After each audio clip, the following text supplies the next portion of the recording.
The vaults in Fallout are home to some of the most sadistic, insane, and mind-bending experiments humans could imagine. What appeared to be a good initiative to help the population was really a cover to have access to tons of human guinea pigs. They reached levels of depravity that drove plenty of vault dwellers insane. In my last video, I went over 11 vaults from Fallout lore, and you guys really enjoyed it, so today I have another 11 vaults to cover with you guys. I went ahead and made a Fallout lore playlist that will house that last video, this video, and any more Fallout lore videos I make. So if you like this type of stuff, the top link in the description will go straight to that playlist. Fallout is one of my favorite games and I find its lore fascinating. Today on Poseidon Films, we dive deeper into our ongoing investigation of Vault Tech. Vault 3, one of the many Fallout shelters created by Vault Tech in the Fallout universe, is located in the Mojave Wasteland. Unlike many other vaults, which were subjects of sinister experiments, Vault 3 was originally intended to function as a control vault, meaning it was designed to operate as a normal, long-term shelter for its inhabitants. For many years, it successfully fulfilled this role, with its residents living in relative peace and stability.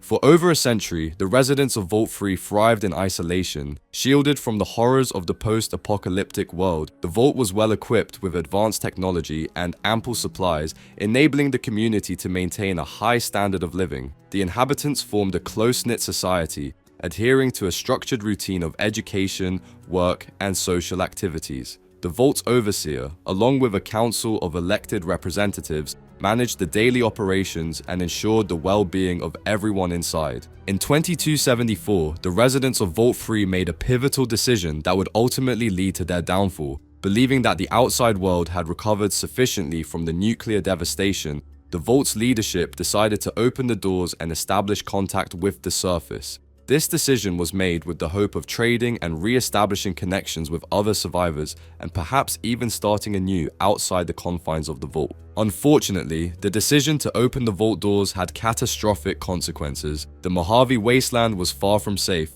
and the vault's inhabitants were ill-prepared for the harsh realities of the new world. Soon after opening, Vault 3 was discovered by the Fiends, a violent gang of heavily drug-addicted raiders led by the psychotic Motor Runner. The Fiends saw the Vault as a treasure trove of resources and an ideal stronghold. Under the control of the Fiends, Vault 3 was transformed from a sanctuary into a den of chaos and depravity. The gang used the Vault as their base of operations, storing large quantities of drugs and weapons within its walls. The once orderly and well-maintained halls of Vault 3 fell into disrepair, filled with the debris of conflict and the stench of decay. The Fiends brought with them a culture of violence and addiction, further corrupting the once peaceful environment of the Vault. The residents who were taken captive by the Fiends faced horrific conditions. They were subjected to brutality, forced labor, and often used as pawns in the Fiends' cruel games. The presence of the Fiends also brought a constant threat to the surrounding area as they launched frequent raids on nearby settlements, spreading fear and chaos. Vault 63 was founded by one of the board of directors of Vault-Tec. The director knew that there was no way he would be allowed to operate a vault with no experiment, so he made sure that this vault would be home to all the scientific research the company had access to. Vault 63 contained weather control systems, the Atlas program, and a special collection of Vault-Tec robots that were lifted directly from the Department of Defense.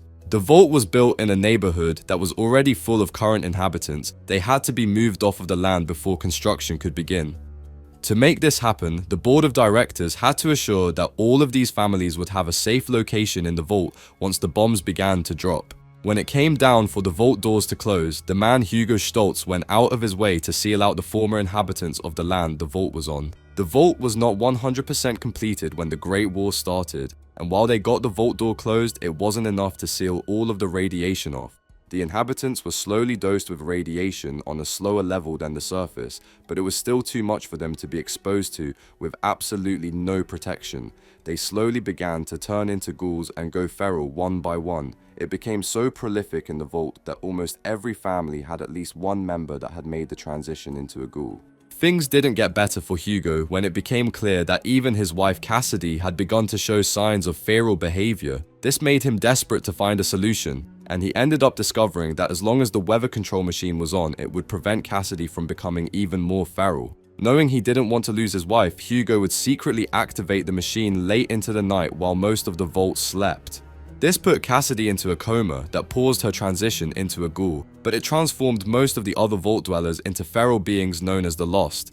Even Hugo was transformed into one of these creatures and started to attack his family and friends. Even though he had been transformed, he had held onto his sanity enough to know that all of this had been caused at his hand and that it hadn't been enough to save his wife after all. In 2015, Hugo would activate the weather machine once more, thinking there was a chance its reactivation could do something to reverse the effects on his wife. He was aware there was a chance that this machine could terminate him, but he really didn't care since he had lost everything else already. The second activation caused a massive electrical storm. This caused Cassidy to become something of a zombie that would react to Hugo's will. He theorizes that if he is able to activate it again, that he will be able to rule over all the inhabitants of the vault forever.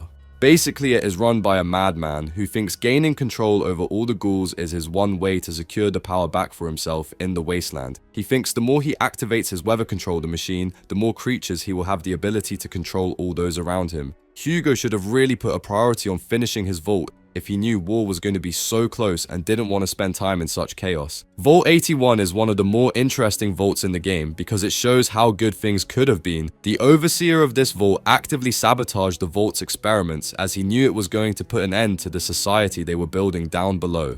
Its original mission was to find a cure for every sickness that humanity could ever suffer from. The catch was that the residents would be the test subjects the researchers would work upon. This would mean intentionally infecting the society with dangerous diseases without cures.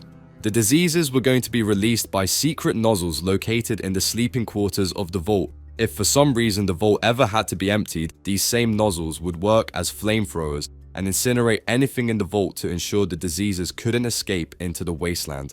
The first overseer was skeptical of the entire situation. She was determined to make sure that the inhabitants weren't used like test rats to further Vault Tech's demented science. When she received her activation call to proceed with the experiments, she purposely sabotaged the connection between her and the control vault so that she couldn't receive the orders to start infecting people. Her plan worked until 3 scientists started to get curious as to when they would be allowed to begin their research. The overseer had to convince these scientists to go about creating a universal cure to all disease without any test subjects. They started to test on animals and tried to get approval from the overseer to attempt on human subjects. While the overseer knew they could only delay for so long, they started sabotaging the delivery system to make sure that the nozzles wouldn't work properly and save the vault dwellers from being infected. Once she had done this, she permanently sealed off the scientific research side of the vault, leaving the scientists on the other side to slowly perish from lack of supplies. They were aware of the experiment and wouldn't have been willing to stand down so the vault could live in peace. The overseer felt great remorse for what she had to do, but had placed a cache on the other side before sealing it that should have been able to give them supplies for a few years. The scientists on the other side of the vault knew that they had enough supplies to last their entire lifetime thanks to their ability to clone it. They simply carried on testing on the remaining animal subjects they had. The scientists spent their entire life looking into potential cures for some of the deadliest diseases that plague the human population to this day. Eventually, though, Father Time caught up with them, and one by one they passed away due to old age. The only remaining researcher in the lab was a modified nanny robot that was permanently stuck in the vault. On the other side of the wall, the inhabitants of the main vault went upon their lives as if everything was normal. In 2277, the then overseer opened the vault and started allowing limited trade with the outside world. This was necessary since the vault had fallen into a state of disrepair, and only outside supplies were going to be able to fix a lot of their problems. Most of the vault was extremely skeptical of any outsiders, which honestly is for the better in a world like Fallout. You never know when someone is going to try to turn you into jerky. Eventually, one dweller had found an entrance to the sealed away portion of the vault. When another dweller attempted to follow him into the lab, he was bitten by a lab rat. These rats had been infected with some of the most deadly diseases the planet had to offer, and he was infected with a disease that would prove to be fatal without a cure. Thankfully, the robot on the other side had one last vial of the universal cure remaining, which proved to be enough to save the boy's life and allow an outsider to take up a room for the first time. Vault 19 was one of the more tortuous vaults psychologically. The inhabitants were split into 2 teams, red and blue. The 2 teams were kept totally separate with limited interactions and propaganda explaining that their side was superior to the other. This vault even had 2 overseers, one for each team to make decisions for exclusively them. The state goal of this vault was to induce inhabitants with severe paranoia without the use of violence or chemicals. Most of the influence would be through subliminal messaging designed to slip through detection. The young vault dwellers would swear they could hear high-pitched noises in the walls, indicating that they were using high-pitched messaging to induce paranoia. The messages from vault dwellers showcase a slow descent into madness and paranoia. They started heavily blaming the other sector for messing up the vault and reducing the chances the vault would survive. Both sides started to feel that all of the problems with vault life were being caused by the other, and the hatred began to ramp up as the paranoia increased.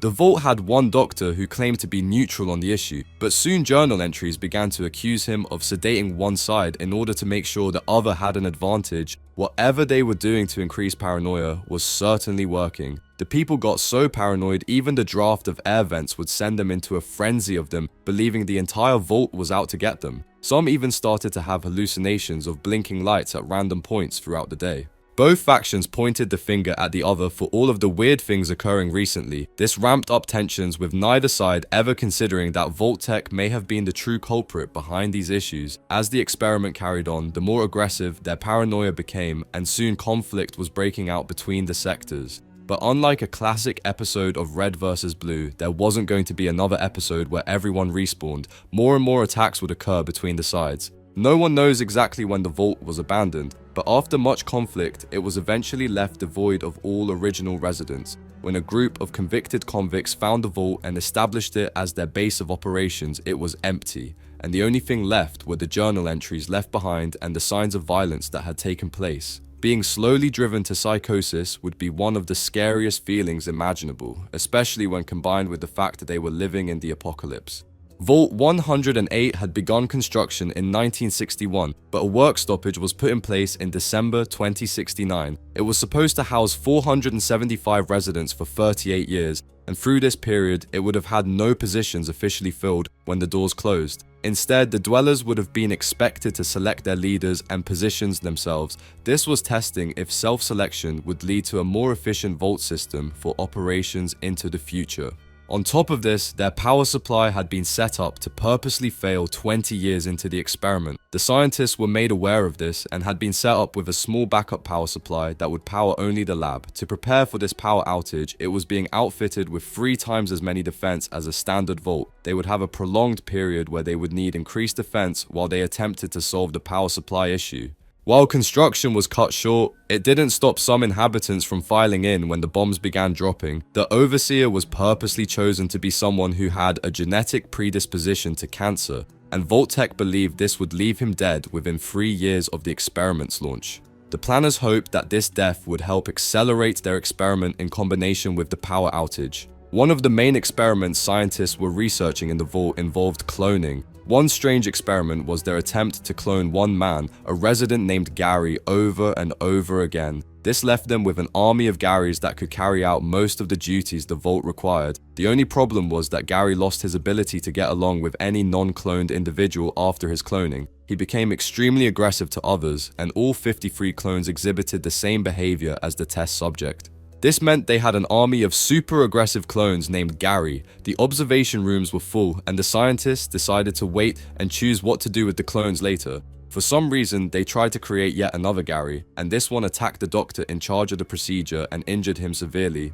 At some point, the Garys were freed from their containment and proceeded to completely decimate the remaining inhabitants who were not themselves. This left the vault full of nothing but more clones of Gary. And once they figured out how to clone themselves even further, they made enough of them to run the vault. When the lone wanderer ended up discovering the location, the only things remaining inside were these clones. Obviously, the best solution is to take out all of the Garys so that the wasteland doesn't have to see endless amounts of his insufferable face.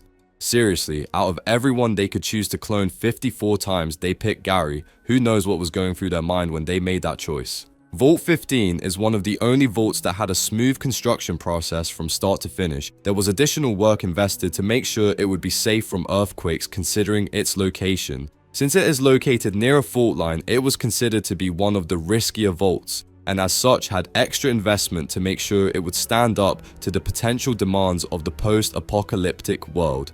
The social experiment was to purposely put as many different radical ideologies as possible into one vault, and see which one would come to rule society. When the Great War came, the vault was sealed off, but for some reason, its ability to communicate with other vaults wasn't turned on. The vault was truly isolated from everyone during the period they were sealed in. The diverse ideologies caused some governance issues, and the proper population control protocols were not followed, leading to overpopulation and overcrowding. Due to the radically different ideologies present on top of the overcrowding, the situation was transforming into a powder keg as conflict was imminent and unavoidable. When the vault finally opened, there was a deep divide between the different factions. Some of the dwellers took the best weapons and equipment from the vault and strode out into the wasteland. This gutted the vault of almost everything that wasn't bolted down, and while some survivors tried to remain and live in the shell of the vault, it wasn't life on Easy Street to say the least. The groups that strode out into the wasteland would form into prominent raider tribes like the Khans, the Jackals, and the Vipers. These groups would strike fear into the hearts of all settlers in New California for the foreseeable future. These groups would eventually re-invade their home vault and destroyed much of the survivors that had stayed behind previously. The remaining survivors now knew the vault was totally unsafe and also decided to venture out into the wasteland, with most of them rejoining their groups and their respective raider tribes. The vault was left abandoned from this point, but it didn't stop certain groups from beginning to worship it.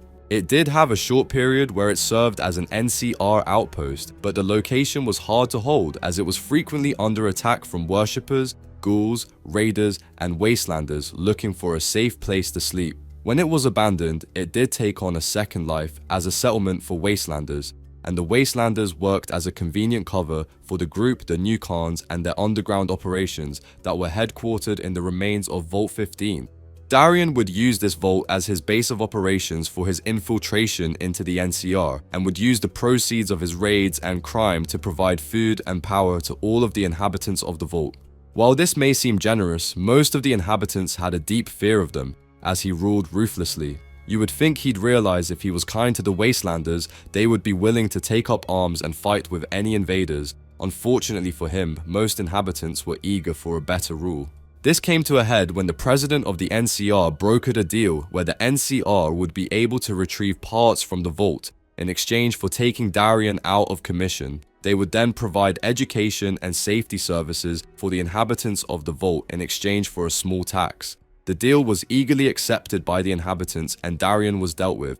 This gave the NCR a huge base of operations to push forward into the northern wastelands and also was a better deal for the squatters than the dictatorship they had been living in. Vault 111 is the vault we start off in Fallout 4. The premise of this vault is to study the effects of long-term suspended animation using freeze pods. The staff was just supposed to be an overseer and a small team of scientists that would do research on the frozen population. The population was mainly drawn from the small settlement of Sanctuary Hills near Concord. All of the survivors were placed into pods that froze their life in the moment, leaving them able to be thawed out in the future and reanimated. It was supposed to be sealed for 180 days before receiving more supplies from Vault Tech, but after 180 days, they didn't receive any signal from the company. Facing dwindling supplies, the security team began to beg the overseer to open the door so that they could possibly resupply. They were facing certain doom either way, so they might as well attempt to find a solution rather than accept their fate within the vault. The overseer wouldn't unseal the vault though, thinking the radiation outside would not allow anyone to survive. Soon after he faced a mutiny from the support staff and security, the vault was placed on lockdown and all supplies were immediately confiscated. The logs end at this point, but based on what we see when starting the game, the survivors either perished in combat or resigned to slowly starving to death down below the surface. Some of the frozen individuals were not compatible with being frozen for long periods and perished. In the 2200s, the Institute discovered the facility and found an infant that had DNA that was totally uncorrupted by radiation. They wanted this pure human DNA for their new generation of synths. Most of the frozen individuals had been long since deceased due to a failure in their life support systems, but few remained able to be reanimated. It is later revealed that the life support systems had been turned off purposely by the Vault staff, fearing their limited supplies would be faster consumed with more people. This experiment was the definition of a colossal failure. If you're going to build the vault, your best bet is to stock it with enough food to last decades, regardless of if you expect things to be okay in 180 days. Unless they purposely wanted to starve this crew out, there was no reason for them not to provide enough supplies for them to at least last out a few decades. The cryostasis was cool in theory, and I do wonder how many of the specimens would have survived if their life support wasn't intentionally turned off ahead of schedule. Vault 77 is a story of isolation and its effects on the human brain. It was sealed after the Great War with only one inhabitant inside. This person was stuck inside completely alone, facing the apocalypse in isolation. He initially believed that this had been some type of error and began begging Vault Tech to send him some other people. He was truly desperate for human interaction and would have done anything for someone to spend his time with in the vault. The years of solitude started to have a serious impact on his psyche. It is well known that long-term isolation can cause people to lose their grip on reality and begin to do things they otherwise would have never been interested in. This poor man ended up being so desperate for interaction that when he discovered a crate full of hand puppets, he started to pretend they were real. He was so consumed in these games he was playing with puppets that almost everything else fell to neglect. It also felt real to him. He would be influenced by the puppets' orders, and it was as if his brain had fractured, not realizing he had true control over the puppets. He started to believe that the puppets were able to talk to him even when he wasn't operating them. One in particular was a puppet of the Vault Boy. He thought that it was taunting him for being alone in the vault, so in the middle of the night he tore apart the King puppet and then attempted to frame the Vault Boy puppet for the murder. The Vault Boy puppet replied that he knew the man had actually been the one to string the King down and that he was also aware of his plot to frame him for the murder. The other puppets believed the Vault Boy, and the man was stuck being guilty of murder in an imaginary world of puppets.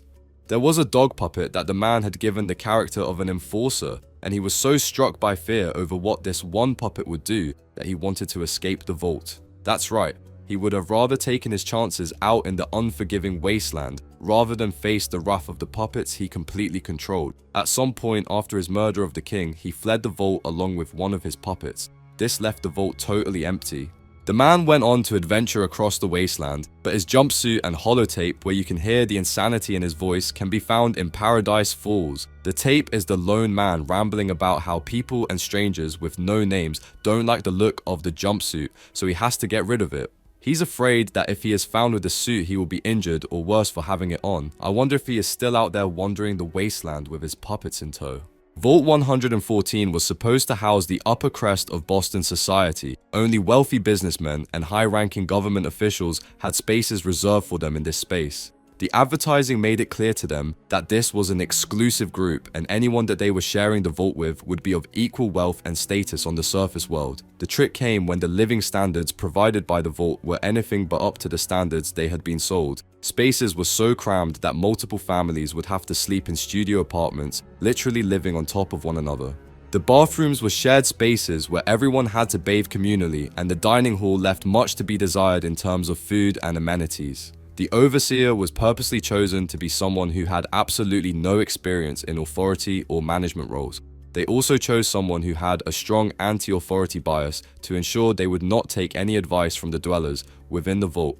The role was given to a man who refused to give his legal name throughout the entire interview process. He also thought that taxes were being funneled to the Illuminati. He accepted the job with his one stipulation being that he wasn't going to wear any pants while carrying out the duties of overseer. The personnel were also told explicitly not to do anything that would undermine his power and authority within the vault. No matter how much discomfort, embarrassment, or harm to the residents this overseer was going to cause, no one had authority to intervene for any reason. They thought that by stripping all of the luxuries from the people and also making them subject to the whims of an idiot, their wills would be totally broken. While this definitely would have been one of the more interesting vault experiments that would have taken place, the vault wasn't completed before the bombs dropped at the start of the Great War. Most of the elite of Boston were left without somewhere to go since the vault wasn't completed, and we never got to see the legendary management of the Overseer go into effect. I know that this wouldn't have lasted long. The second the elite realized that they were being ruled by an idiot, it would have been lights out for that man. The remnants of the vault are now controlled by a mobster by the name of Skinny Malone. That will do it for this addition to our ongoing Fallout lore series. If you enjoyed this video, you should check out the one we did a few weeks ago, as it's even longer. It should be on screen now. If you enjoyed this video, you should also press the like button and leave a comment down below. It really does help the video do better in the algorithm, and we are trying to hit 10,000 subscribers by the end of the year, so we will take all the help we can get when it comes to that. If you guys have any suggestions for things that would have made this video even more enjoyable, be sure to let us know in the comments as well. We are always looking for ways to improve the content for you guys.